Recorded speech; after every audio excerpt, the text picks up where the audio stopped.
Good evening. I consider myself an Isekai connoisseur. I wake up, I read Isekai. I shower, Isekai soap. I take a shit, Isekai shit. But after consuming so much Isekai, I believe I've accumulated enough knowledge to not only transcend the bounds of this mortal body, but to be able to give you my verdict.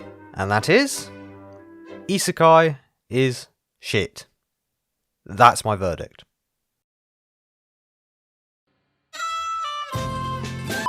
Well, actually, most Isekai is shit. And there's a really small percentage of Isekai that are actually good. I would estimate that 3 are good. No, not 3%. 3 Isekai out of the literal thousands of Isekai out there.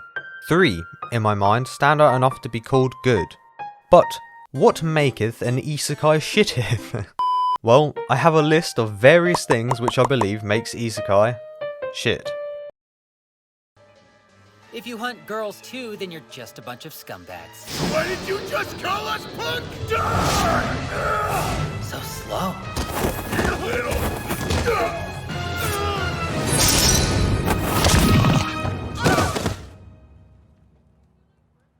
You alright? Hope they didn't hurt you. Right, I'll tell you what, you fat little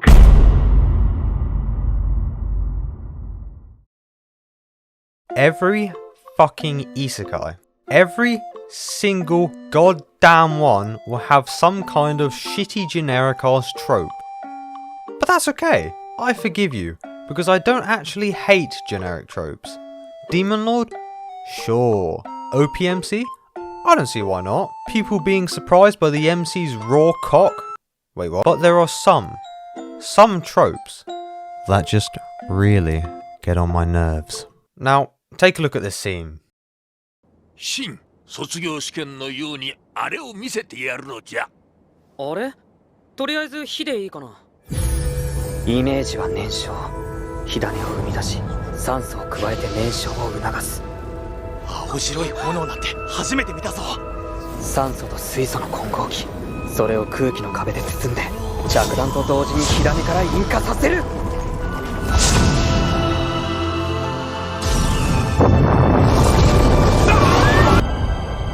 今はこのくらいかな。あれ、どうしたのみんな。Now, you tell me what generic tropes are spottable in this scene. Can I get wrong? False. Cringe. Look closer. There are actually quite a lot. OPMC, everyone being surprised by his power, the protagonist spending several years attending Harvard University in order to earn a Doctor of Philosophy in Chemistry, just to use on this one scene. What? But the biggest offense of them all is this. 今はこのくらいかな。あれ、どうしたのみんな。Now, I don't know about you, but I know it's not normal to blow up landscapes. My dad knows it's not normal to blow up landscapes. Even my nan knows it's not normal to blow up landscapes. Why? Because it's common fucking sense. So why is it, when this motherfucker gets reincarnated into another world, he suddenly loses all of his common sense? Like, okay, I'll compromise. Let's assume that this fucker Have you heard of the High Elf? raised the MC so badly that he doesn't have any common sense. But did his past life just not happen then?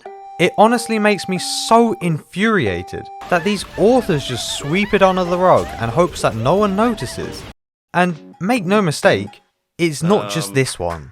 Saving girls in alleyways, instantly forgetting past lives, instantly being OP, suddenly becoming younger, everyone attacking the MC for no reason. What even are languages? Everyone speaks Japanese, right? Huh? Why is everything so slow?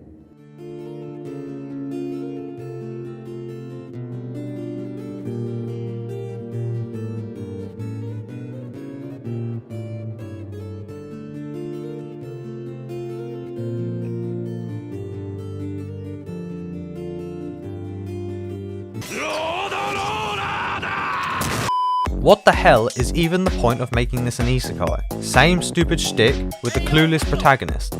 Wait, is that the queen? I wish you a very happy Christmas. Spatial dimension? Of course. Blatant fan service? That is shameless. And can we stop eating? Please. And of course, harem. It gets so fucking ridiculous. Why does anyone need this many girls? When sometimes they don't even add anything to the story. It's almost like the harem genre is just solely fan service. Now, I know what you're thinking. Why don't authors just change their tropes to become less generic? As I've said before, generic tropes are fine, as long as they're actually done well with thought and timing. But the problem is with using generic tropes, is it doesn't make you stand out that well. But some authors, with the biggest of brains, realise this, and so they integrate unique tropes into their isekai. Tropes that no author has thought of before. Like a Magic Academy isekai? Huh? No, what are you... Crest isekai? I was speaking. What about an isekai where the main character isn't born human?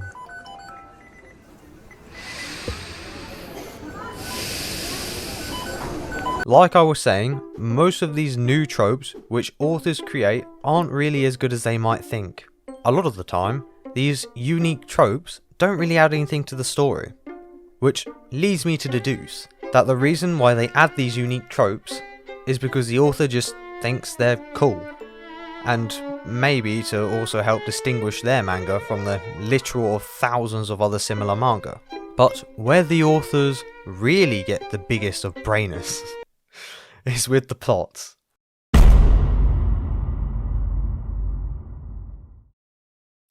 Okay, real talk.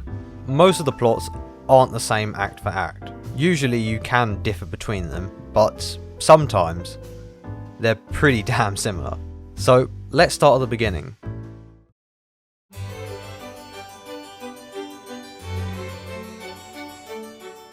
So tell me, you've just died.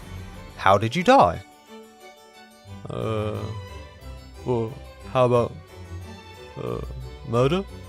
Not bad actually. But let's be honest, you're not that heroic. So you'll be hit by this. A truck? No. Not just a truck. This is the Freightliner Cascadia, the most reliable of all the semi-trucks, with a strong and sturdy exterior and an interior stylized specifically for your needs. Change gear, check your mirrors, murder a prostitute. Comfortable leather seats with multiple passenger seating areas, a large storage safe, and even a microwave for only the most luxurious foods. But the most important part of this is the DD16 engine, which delivers a whopping 600 of pure horsepower straight into the soft, delicate, fleshy body of your unexpected victim, ensuring that you deliver the swiftest death possible. So, you're completely annihilated by this. Your bones crumbled, your flesh and innards are now the decoration for the street. What happens to you next is either you get sent to God, or you just get sent to your next life without any explanation.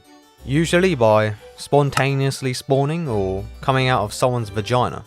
Now, the protagonist will go around collecting all the members of his harem like Pokemon, and during this time will also gain information about the world around them, as well as the main premise, which is... Oh, me? How about defeating the Demon Lord?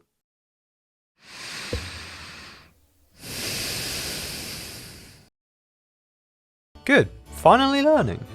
There's obviously a lot more choice here. Of course, you could have a Demon Lord. Perhaps the protagonist just wants to chill, but, you know, the worst of them all is them doing random shit. But lastly, the ending. After everything you've learned, after all of the information you've accumulated, how does this isekai end?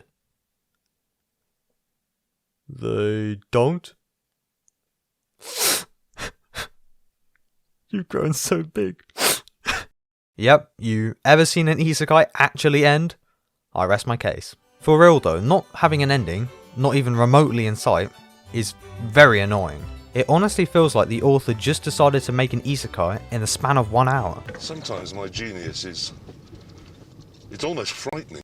He doesn't know what he's doing, he doesn't know where he's going with the story, so you get this feeling, that disgusting feeling, that you're just wasting your time. Right, well, I mean, you get the gist. Plots are very similar, often using the same plot points amongst different isekai stories.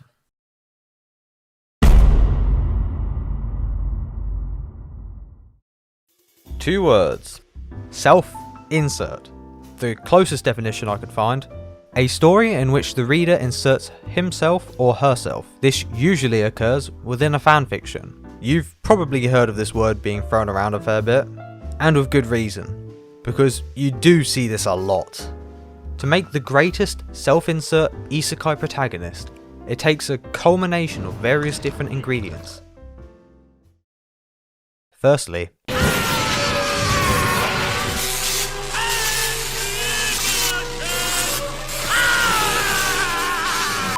an isekai protagonist without power? What the fuck are you even trying? How could that ever work? When people self-insert into isekai, they don't want to become helpless, incapable, spineless pieces of shit. You don't want to be like this. They want power. Enough to completely decimate a small country, even though they rarely use that much. Secondly, with great power comes great cluelessness. I honestly have no idea why authors keep making their protagonist so fucking clueless. And what's more, is it's easily the most infuriating trait ever. It's almost insulting. The author just expects you to accept that's how he is now because fuck you. Thirdly, although clueless, you must be emotionless. You must not laugh. You must not cry. You must be cool. Constantly. And with lack of emotion comes edge. Oh, shiver my timbers! Shut up, man! You're emotionless during most of the story until you get very slightly angry. And so with one glance, you make a full-grown man piss himself with bloodlust. I don't get it either. And lastly, to become a protagonist means to forget one's past. Everything you did before, everything that happened, gone. This means that there's no reason for this to be an isekai. It can just be a normal fantasy when you think about it. But once again, for the sake of self-insert, they don't have a past. So you can insert yours. Sorry. And with all 4 powers combined, you get yourself the perfect isekai protagonist. But of course, there are problems. Because all of these traits don't actually make for a good story.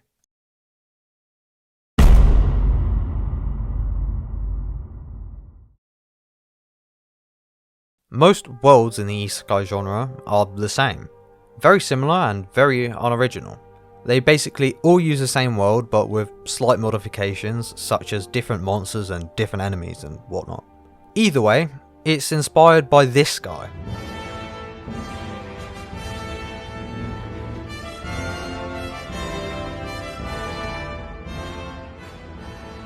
Which I don't really mind. But some isekai just completely don't care about world building. For example, monsters. Most monsters in generic isekai are just bigger animals, and if you're feeling really spicy, you might give them a different coloration, or even a horn. Truly genius. But worst of them all, languages.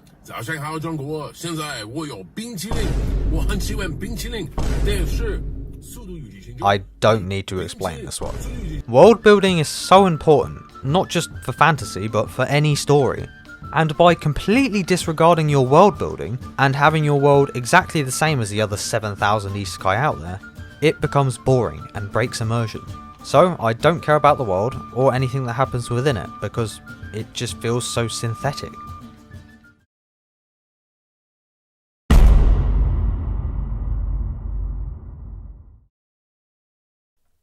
Now, with everything said, there are isekais that actually prevail. They break the cycle and become good. I'm actually referring to these 3. There are probably more, but I just can't remember them right now. In Konosuba, you're entertained by comedy, and so you don't really watch it for the world building or plots, even though, now that I think about it, it actually does have a better plot and world building than most. And the characters actually have character. Kazuma is shameless and trashy. He wants everything to be like a normal power fantasy isekai, even though it's not. Megumin is a smug chunny and is actually fairly powerful. However, she loves explosive magic. A little too much. Darkness is a masochist. And Aqua is a goddess. She uses magic power and well, she's just kind of useless. All of these characters help create scenarios in which the audience will be entertained by comedy. As for ReZero, remember how I said that authors create unique tropes, most of which don't work out? Well, what if you made a trope up that was actually good and you executed it well?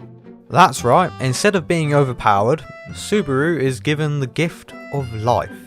And death. Let's not forget about death. In this story, the MC is faced with a multitude of different problems and scenarios. And get this, to solve these scenarios, which are mostly in order to prevent his death, he has to use his brain, and better yet, common sense. Its story is mysterious, giving the reader or the watcher bite-sized pieces of information, and withdrawing enough from you to keep you enticed into the story. The characters are flawed, and Subaru is included, but we see their development throughout the show. We go from seeing Subaru as this whining little bitch, dying constantly, just so embarrassing, to this absolute fucking Chad. And get this, we don't even skip over his backstory, and in the second season is actually addressed. This right here is why this shit slaps. Now these two are good, right? We can agree, but their stories differ greatly from the usual generic isekai. Konosuba is comedic, not taking itself too seriously, and ReZero is suffer porn. However, there is one, the magnum opus of isekai. Something that, in theory, shouldn't exist at all. A novel or show so good, it will live permanently rent-free in my mind.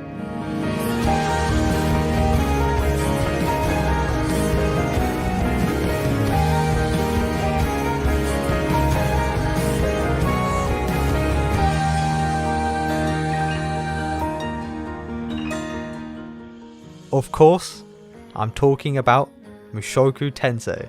Mushoku Tensei needs no introduction. It's a story that many people have heard, even before the anime came out.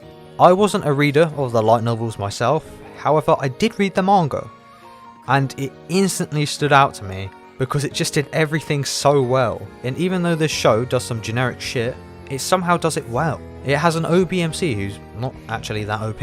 It also gives him that harem and controversial fan service.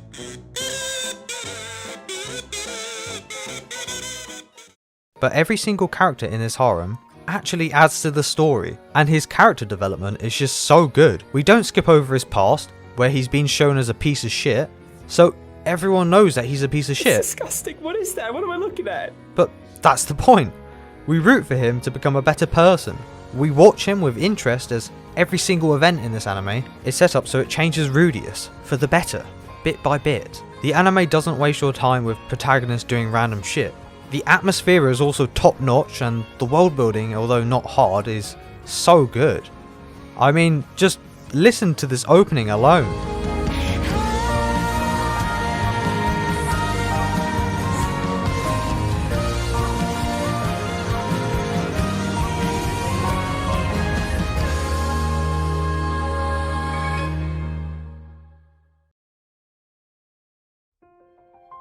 This show isn't just some jumble of thoughts thrown together. It feels like a carefully crafted story, not even about this fantasy world, or about Rudius' journey to become the strongest person in this world. This story is about a flawed man inside a child's body, and him being reincarnated into this world is his one and only chance to change, to become a better person, and we're with him every step of the way. This right here is the prime example that it can be done. It is possible. It might take some time, it might take more dedication, But this can be the start. Order 23! Oh, your order, sir. Wait, are you not gonna finish? What about your grand speech?